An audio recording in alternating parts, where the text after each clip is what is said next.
एक वो कहावत है ना, रघुकुल रीत सदा चली आई, प्राण जाई पर वचन न जाई। अयोध्या मंदिर के लिए जिस पर इन्होंने पूरी राजनीति करी 2014 में, अयोध्या मंदिर पे, राम मंदिर पे राजनीति करते रह गए। आज तक उसके चंदे में इनके अंदर ही फूट पड़ी हुई है, जो उसका चंदा आया, और बार बार ये चंदा उसका मांगते हैं हिंदुत्व के नाम पे। मदरसों से आतंकवादी निकलते हैं तो आरएसएस से क्या निकलते हैं, बाल ब्रह्मचारी। अभी तो जिस तरह से योगी आदित्यनाथ ने शुरू कर दिया है सर्वे को लेकर, मुसलमानों में ऐसे लग रहा है खलबली मच गई है। खलबली देखो किस चीज़ की सर्वे तो मदरसों का सर्वे है, और जब ये चाहते हैं तो कभी मस्जिदों के सर्वे पे आ जाते हैं, कभी हिंदू मुस्लिम पे आ जाते हैं।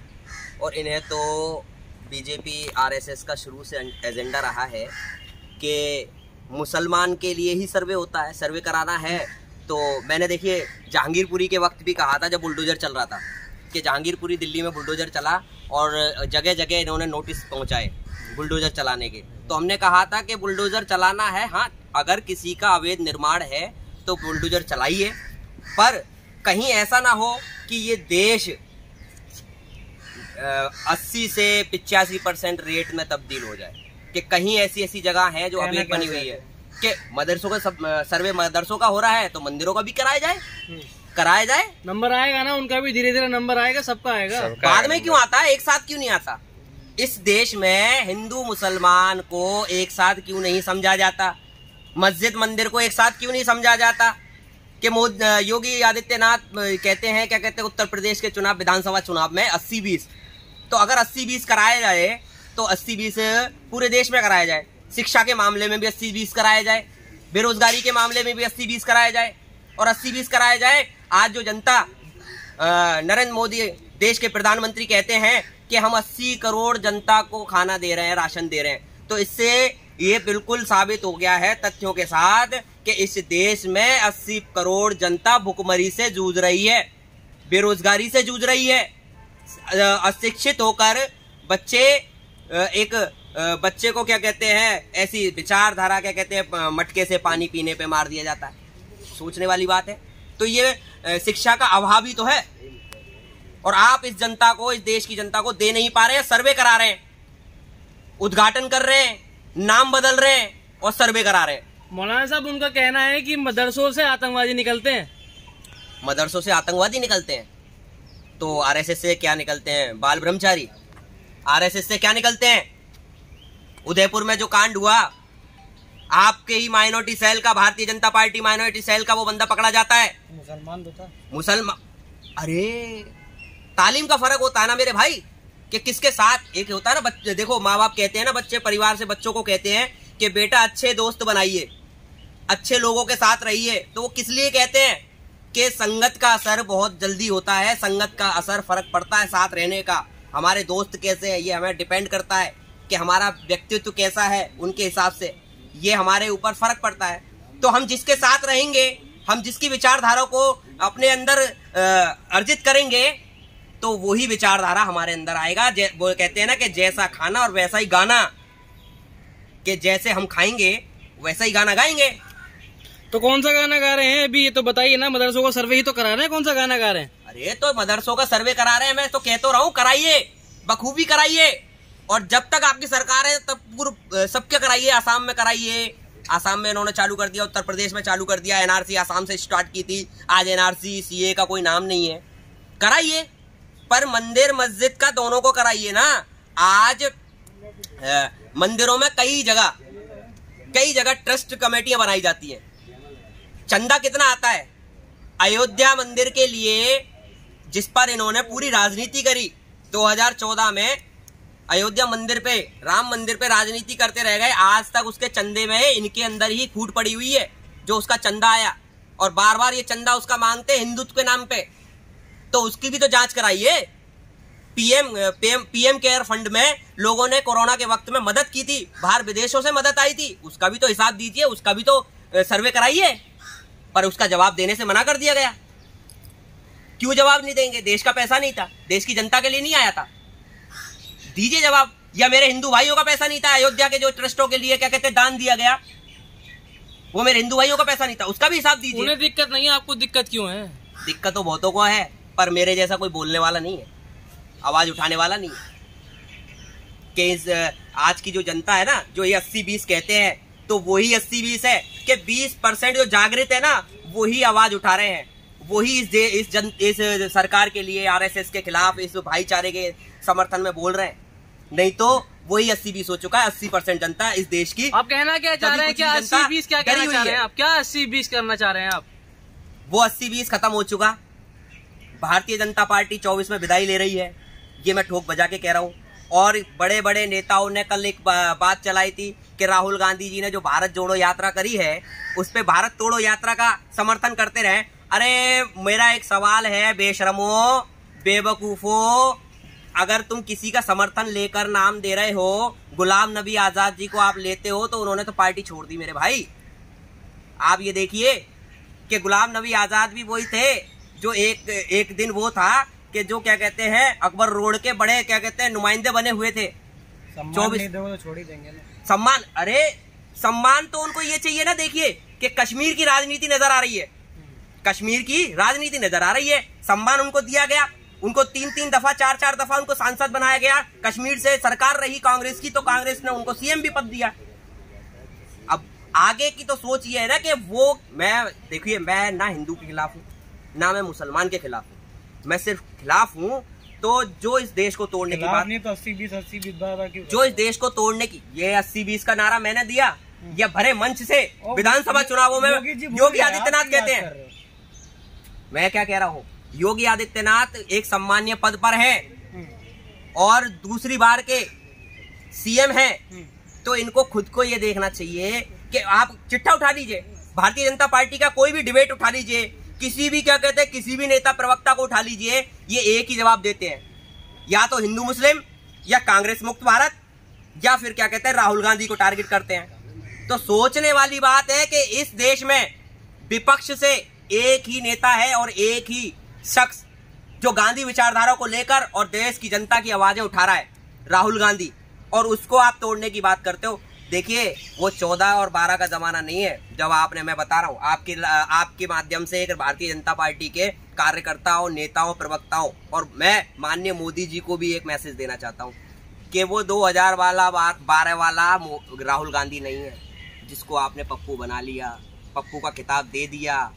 वो मेरा राष्ट्रीय नेता है और कांग्रेस पार्टी राहुल गांधी के साथ चलते हुए इस भारत जोड़ो को यात्रा को पूरा करते हुए इस भारत को जोड़ेगा, अखंडता और स्मृता और सद्भावना से और इस भाईचारे से। आने वाले 24 में माननीय मोदी जी आपकी विदाई है। लोग कह रहे हैं पप्पू फिर से बना दिया, लीटर में जो आटा दे रहे हैं।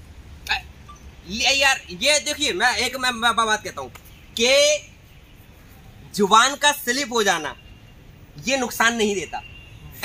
ठीक है कि अगर मैं किसी बात को कहते कहते अगर मेरी जुबान स्लिप हो जाती है, तो उस चीज में क्या कहते हैं, ये एक वो टंस का वो होता है ना, डॉक्टरी भाषा में इसे क्या कहते हैं, होता है। अगर जवान स्लिप हो गई, तो उन्होंने बाद में ये भी कहा कि 22 रुपए किलो, अब जैसे मैंने 24 बोल दिया, देख लिया, इसीलिए कि 22 रुपए किलो आटा, तो उन्होंने बाद में इसको सही भी किया।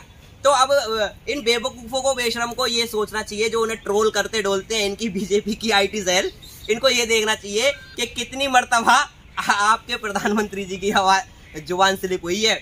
उन्होंने तो बेटी पढ़ाओ और बेटी पटाओ जोड़ दिया था, तो फिर भी आप ट्रोल कर रहे थे। अरे तो फिर हम तो इस बात को आप देखिए ना, ट्रोल करने वालों का आप समझो ट्रोल। अरे तो एक चीज बताइए, देखिए जुबान का स्लिप हो जाना इस देश को नुकसान नहीं देता, इस देश को नुकसान देता जुमला, झूठी सरकार।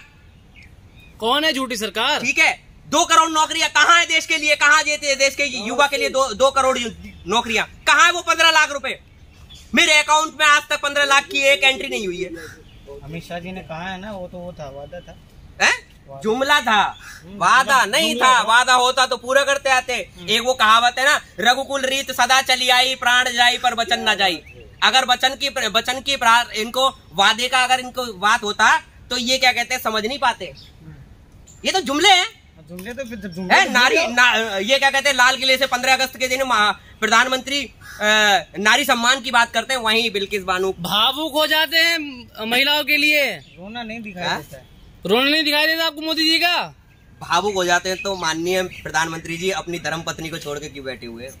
महिलाओं के लिए भावुक हो जाते हैं, तो माननीय प्रधानमंत्री अपनी धर्मपत्नी जी को छोड़ के क्यों बैठे हुए हैं? वो तो पर्सनल है ना, और देश के मुद्दे के लिए महिला तो महिला समान है। मेरे मतलब कि बाहर की महिला से मैं मोहब्बत जताऊंगा और घर की महिला को मारूंगा, ये मेरे ऊपर भी लाजिम होता है क्या? गलत लेके जा रहे हो आप उसको। ना ना ना ना ना ना ना, गलत नहीं। वही आदिवासी महिला इनके भारतीय जनता पार्टी की एक नेत्री के यहाँ से पकड़ी जाती है। 8 साल बेचारी, उसको आजाद कराने में उसको कितनी प्रताड़ना। आदिवासी महिला को राष्ट्रपति भी तो बनाया है। उनके दिल से जाके पूछिए, क्या बिजली आ गई? जबरदस्ती बना दिया। अरे उनके गांव में बिजली आ गई, राष्ट्रपति होते हुए उनके गांव में बिजली आ गई। मेरा सवाल है ये माननीय मोदी जी से, उन्होंने बड़ा इसका प्रचार किया था कि राष्ट्रपति श्रीमती द्रौपदी मुर्मू जी के यहाँ हम क्या कहते हैं बिजली पहुंचाएंगे, या बिजली पहुंच चुकी है राष्ट्रपति बनते ही? पहुंच गई? क्या महंगाई कम हो गई?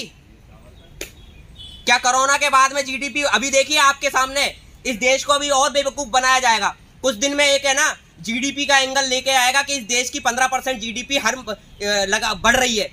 ये जुमलेबाजी और आने वाली है, अभी बताता हूं आपको मैं। मौलाना साहब, आप शायद खबरें पढ़ते नहीं है। भारत 5वें स्थान पर आ गया है अर्थव्यवस्था में भी। कब से? खबरें पढ़िए। क्यों पढ़ूं मैं गोदी मीडिया को? वो गोदी मीडिया कल बड़ा पुकार रहा था। इनको एक चीज बता दूं, आने वाले चुनावों में जब 144, आपने कल मीडिया देखा हो, गोदी मीडिया की सारी न्यूज अगर देखी हो, अगर नजर घुमा के कल के वीडियो देख लीजिएगा, कल के उनके क्या कहते हैं डिबेट और वो क्या कहते हैं सब देख लीजिएगा, उसमें ये 144 को ऐसे समझ रहे हैं कि जैसे गुड़ पे बैठी हुई मक्खी। इनको नुकसान होने वाला है आने 2024 में। अमित शाह देश के गृह मंत्री और भाजपा के चाणक्य, इन्होंने कल परसों मीटिंग रखी और उसमें इन्होंने अपने नेताओं को टारगेट दिया है कि हमें उन 303 में से 144 का घाटा हो रहा है। 2024 में प्रधानमंत्री की सीट खाली नहीं है, वैकेंसी नहीं है, प्रधानमंत्री मोदी ही बनने जा रहे हैं। वैकेंसी खाली हो चुकी है, ये हम लिख के दे देते हैं। जनता इस वैकेंसी को खाली कर देगी, ठीक है? जहां जनता बिठाना जानती है ना, वहां हाथ नहीं कॉलर पकड़ के उतारना भी जानती है।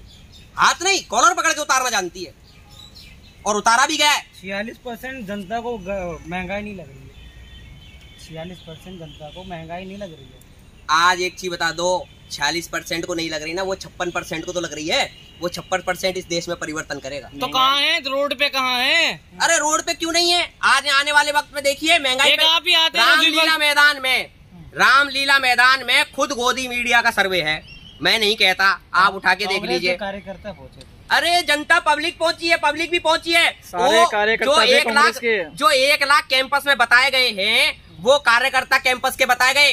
बाहर जो लग रही थी रामलीला मैदान के अंदर चारों तरफ जो हुजूम लगा हुआ था, उसको बताए तो रिकॉर्ड तोड़। पैसे की जनता थी, सारी पैसे की जनता थी। वो कोई पर्ची है आपके पास लेन देन की?